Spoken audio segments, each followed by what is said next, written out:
Hi everyone, अब हम लोग बात करने वाले हैं जावास्क्रिप्ट में डिस्ट्रक्चरिंग के बारे में। और देखो, डिस्ट्रक्चरिंग आप कह सकते हो कि एक एडवांस जावास्क्रिप्ट या फिर मॉडर्न जावास्क्रिप्ट का फीचर है और इसकी वजह से ना हमारे एरे और ऑब्जेक्ट का काफ़ी सारा काम आसान भी हो जाता है। कैसे, इस पार्ट के अंदर आपको पता चलेगा। हाँ, ये भी पॉसिबिलिटी है कि आप लोग इस पार्ट को रिएक्ट वाली सीरीज़ के अंदर देख रहे हो, बिकॉज रिएक्ट के अंदर एक यूज स्टेट नाम से हुक होता है जिसके अंदर काफ़ी ज़्यादा यूज़ हो रहा होता है डिस्ट्रक्चरिंग का। सो मैं इस पार्ट को रिएक्ट वाली सीरीज़ के अंदर भी ऐड करने वाला हूँ और आप लोग ये वाला पार्ट देखने के बाद यूज स्टेट हुक को बहुत ही आराम से समझ पाओगे, आपको बिल्कुल भी प्रॉब्लम नहीं आने वाली। ऑलराइट, तो सबसे पहले मैं आपको ये बताऊंगा डिस्ट्रक्चरिंग का मतलब क्या होता है, उसके बाद एरे को डिस्ट्रक्चर कैसे करते हैं, ऑब्जेक्ट को कैसे करते हैं और यूज स्टेट हुक के अंदर डिस्ट्रक्चरिंग का यूज़ कैसे हो रहा होता है उसके बारे में बात करेंगे। और लास्ट में कुछ इंपॉर्टेंट इंटरव्यू क्वेश्चन भी डिस्कस करने वाले हैं। ये हमारी एडवांस जावास्क्रिप्ट ट्यूटोरियल्स की प्लेलिस्ट है जो आपकी डेफिनेटली हेल्प करने वाली है रिएक्ट, एंगुलर ऐसे फ्रेमवर्क को समझने में, इवन इंटरव्यूज़ में, जॉब में, प्रोजेक्ट में, हर कहीं पे हेल्प करेगी। सो पूरी प्लेलिस्ट आराम से बैठ के देखना। ऑलराइट, अब हम लोग कोड पे चलते हैं। मैंने एक HTML वाली फाइल क्रिएट करी है ताकि मैं इसको चाहूँ तो ब्राउज़र के ऊपर भी रन कर पाऊँ। और यहाँ पे जो स्क्रिप्ट टैग है ना, यहाँ पे हमारा जो डिस्ट्रक्चरिंग वाला काम है, जावास्क्रिप्ट का काम है, वो करने वाले हैं। बट उनसे पहले एक चीज़ और देख लेते हैं कि डिस्ट्रक्चरिंग होती क्या है। देखो, जब हम लोग जावास्क्रिप्ट के एरे या फिर ऑब्जेक्ट में से किसी वैल्यू को एक्सट्रैक्ट करते हैं, निकालते हैं, तो उसको बोला जाता है कि हम लोग डिस्ट्रक्चरिंग कर रहे हैं। ठीक है, मैं यहाँ पे आपको एक एग्जांपल देता हूँ।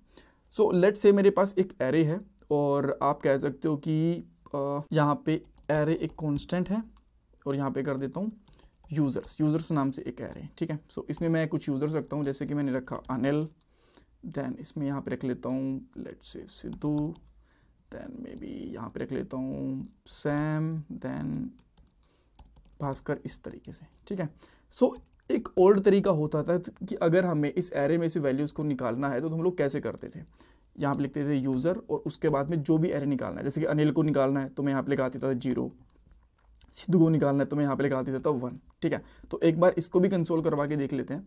सो मैं यहाँ पे करूँगा यूज़र्स और अगर मुझे फर्स्ट वैल्यू निकालनी है तो मैं यहाँ पे कैसे करूँगा 0, इस तरीके से कर दूँगा। और अब मैं इसको ब्राउज़र के ऊपर रन करके देखता हूँ, ओपन विद लाइव सर्वर, और अगर मैं यहाँ पे इसको कंसोल में चेक करूँगा तो आप यहाँ पे देख पा रहे हो अनिल, इस तरीके से वैल्यू आ चुकी है। अगर मैं सेकंड वैल्यू को निकालना चाहता हूँ तो वो भी बहुत इजी है, यहाँ पे 1 कर दो, सेकंड वैल्यू आ जाएगी। यहाँ पे आप देख सकते हो थर्ड वैल्यू, फोर्थ वैल्यू, इसी तरीके से हमारे पास वैल्यू आ जाएंगी। ठीक है, बट ये पुराना तरीका था। अब मैं क्या चाहता हूँ कि इस अनिल यूज़र को मैं इसके अंदर से निकालूँ। ठीक है, तो आप लोग कैसे कर सकते हो, तो इसके लिए आपको करना पड़ेगा इस तरीके से, यहाँ पे एक एरे बना सकते हो और यहाँ पे अगर निकालोगे ना x1, x2 और यहाँ पे कर दोगे इक्वल टू यूज़र्स, तो पता है इस x1 के अंदर क्या आएगा, पहली वैल्यू, इस x2 के अंदर क्या आएगा, दूसरी वैल्यू। ठीक है, अभी मैं आपको कंसोल भी करके दिखाता हूँ इनको। अगर मैं यहाँ पे लॉग करूँगा console.log x1 और अब आप इसको यहाँ पे रिफ्रेश करते हो तो देखो यहाँ पे अनिल आ गया। और अगर मैं यहाँ पे x2 करता हूँ तो आप यहाँ पे देखोगे क्या आ गया हमारे पास, यहाँ पे सिद्धू आ गया।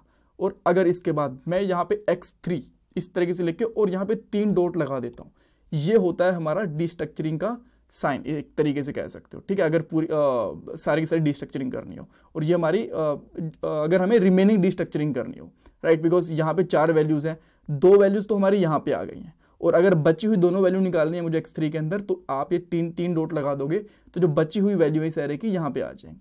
तो अब मैं यहाँ पे अगर x3 करूँगा तो कितनी वैल्यू आएंगी, सैम और भास्कर 2 वैल्यू, बिकॉज x1 में और x2 के अंदर हम लोग 2 वैल्यूज़ ले चुके हैं। तो मैं यहाँ पे आपको रन करके दिखाता हूँ, यहाँ पे आप देख सकते हो सैम और भास्कर, ये चीज़ें आ चुकी हैं। ऑलराइट, तो यहाँ पे आप लोग देख पा रहे हो कि हम लोग एक एरे के अंदर से वैल्यूज़ को एक्सट्रैक्ट कर रहे हैं, निकाल रहे हैं, और इसी को बोला जाता है डिस्ट्रक्चरिंग। सो जैसे मैंने यहाँ पे एक एरे में से वैल्यू निकाली, इसी तरीके से ऑब्जेक्ट में से भी वैल्यू निकाल सकते हैं। बट मैं आपको एक चीज़ और दिखाना चाहता हूँ कि जो ये एरे है ना, आप चाहो तो इसके अंदर नॉर्मल वैल्यूज़ की जगह पे फंक्शंस वगैरह भी रख सकते हो। कैसे, मैं आपको दिखाता हूँ। मान लो एक एरो फंक्शन होता है या फिर एक नॉर्मल फंक्शन बना लेता हूँ। ठीक है, मैं यहाँ पे रखता हूँ गेट यूज़र, इस तरीके से मैंने एक कांस्टेंट बनाया। ठीक है, और इसके अंदर मैं यहाँ पे सिंपली क्या करता हूँ, एक फंक्शन बना सकता हूँ, या फिर फंक्शन बनाने की जरूरत नहीं है, एरो फंक्शन ही बना लेते हैं ना इस तरीके से। और ये बेसिकली क्या करता है, यहाँ पे रिटर्न करता है, मान लो। ठीक है, रिटर्न करता है क्या, हमारा कोई और यूज़र, जैसे कि मैं यहाँ पे कर लेता हूँ पीटर, ये पीटर को रिटर्न कर रहा है यहाँ पे। अब मैं गेट यूज़र को इस तरीके से इसकी की बना सकता हूँ, ये मैंने बना लिया, ठीक है, गेट यूज़र। और अगर मैं यहाँ पे इस तरीके से डायरेक्टली गेट यूज़र निकालना चाहूँ तो गेट यूज़र भी निकाल सकता हूँ। मैं यहाँ पे करता हूँ इस तरीके से, गेट यूज़र नहीं, यहाँ पे कर लेता हूँ x3, देन यहाँ पे कर लूँगा मैं यहाँ पे x4 एंड देन यहाँ पे x5। सो जो हमारा x5 है ना, ठीक है, यहाँ पे आप देख पा रहे हो, इसके अंदर हमारा गेट यूज़र आ जाएगा। अगर मैं यहाँ पे x5 करता हूँ इस तरीके से, आप यहाँ पे देखोगे तो आपको पहले तो फंक्शन दिखेगा, ये फंक्शन आ गया। और अब अगर मैं इस x5 को यहाँ पे एग्जीक्यूट करता हूँ इस तरीके से, तो आप देख सकते हो हमें पीटर रिटर्न करेगा, ठीक है।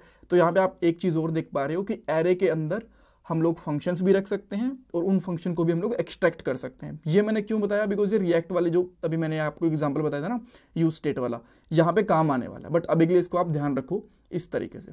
कूल। सो ये तो हो गया हमारा एरे की डिस्ट्रक्चरिंग। अब सेम इसी तरीके से मान लो आपके पास, अच्छा मैं इसको एक बार के कमेंट आउट भी कर देता हूँ ताकि ये ज़्यादा एक्स्ट्रा कंसोल ना दिखे। मैं यहाँ पे कॉन्स्ट लेता हूँ और यहाँ पे कर देता हूँ यूज़र OBJ। इस तरीके से हमारा एक यूज़र का ऑब्जेक्ट बन गया। और यहाँ पे मैं रखता हूँ let's say name Anil Sidhu. Then इसमें कुछ और है, जैसे कि यहाँ पे है एज, कर लेता हूँ 29। आफ्टर दैट यहाँ पे कर लेता हूँ सिटी, यहाँ पे कर लेता हूँ नोएडा भी के लिए, ठीक है। मैंने ये तीनों चीज़ें कर ली। आफ्टर दैट अगर मैं इन वैल्यूज़ को निकालना चाहूँ तो इस तरीके से यहाँ से वैल्यूज़ को निकाल भी सकता हूँ। जैसे कि ये एक ऑब्जेक्ट बनाया और इसके इक्वल मैं यहाँ पे रख दूंगा यूज़र ऑब्जेक्ट, और इसके अंदर से जो भी वैल्यू निकालनी है, जैसे कि मुझे निकालना है बस एज निकालना है डायरेक्टली, तो मैं यहाँ पे इस तरीके से एज लिख दूंगा। और अब अगर मैं यहाँ पे डायरेक्टली एज को प्रिंट करवाता हूँ तो आप देखोगे कि हमारे पास एज की वैल्यू आ रही है, यहाँ पे आ जाएगी, ठीक है, 29 आ गई। और अगर मैं यहाँ पे इस तरीके से एज में नहीं निकालता हूँ, अगर आप चाहो कि कहीं यहाँ से तो नहीं उठ के आ रही है, अगर मैं इसको यहाँ से कमेंट आउट कर देता हूँ तो आप देखोगे कि एज डिफाइन नहीं है, ठीक है।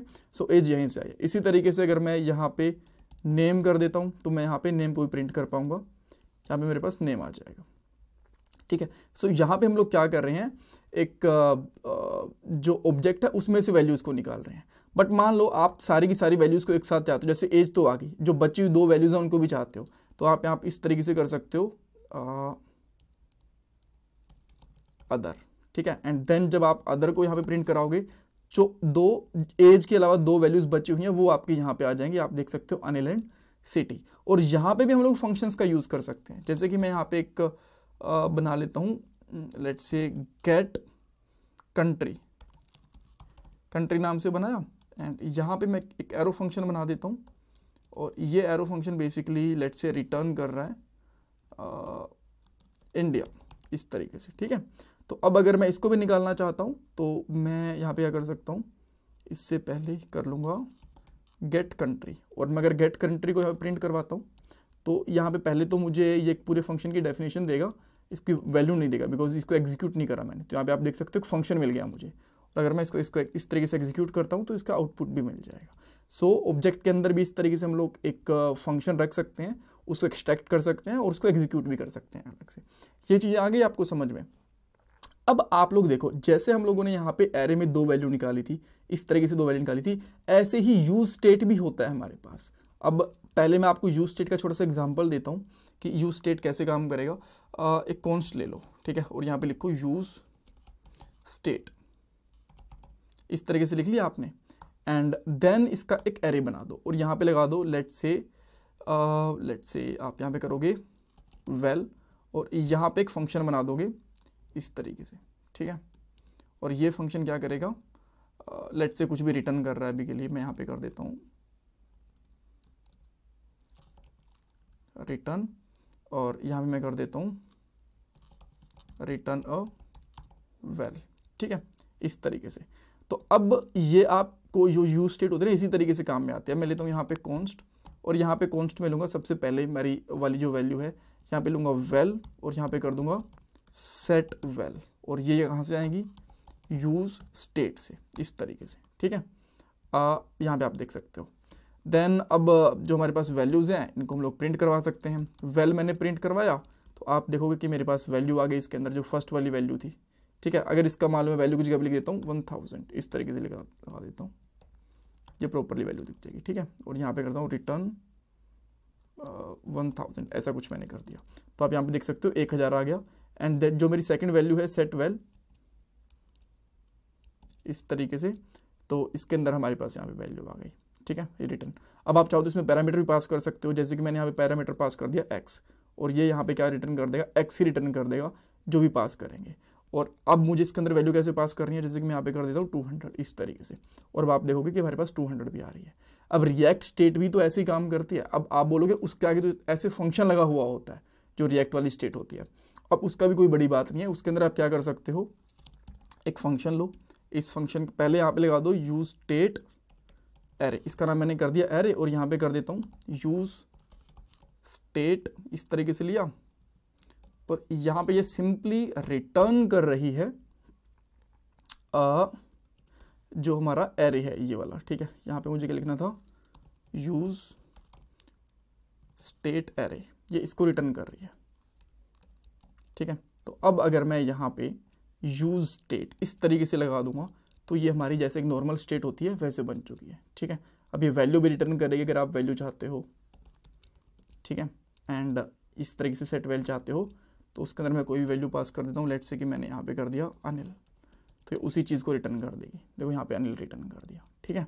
सो अगर आप इसका एग्जांपल देखना चाहते हो रिएक्ट के अंदर, तो मैं यहाँ पे रिएक्ट यहाँ पे करूँगा इसको ओपन, और यहाँ पे आप देख सकते हो स्टेट को हम लोगों ने बिल्कुल इसी तरीके से यूज़ करा हुआ है यहाँ पे, राइट। सो आई होप आपको समझ में आया होगा डिस्ट्रक्चरिंग किस तरीके से काम करती है। इसमें कुछ डाउट कन्फ्यूज़न है मुझे कमेंट सेक्शन में पूछो। प्लीज़ वीडियो को लाइक करना, चैनल को सब्सक्राइब करना, कमेंट सेक्शन में फीडबैक दो। ये मेरा पेटीएम और गूगल डोनेशन का नंबर है। Thanks guys.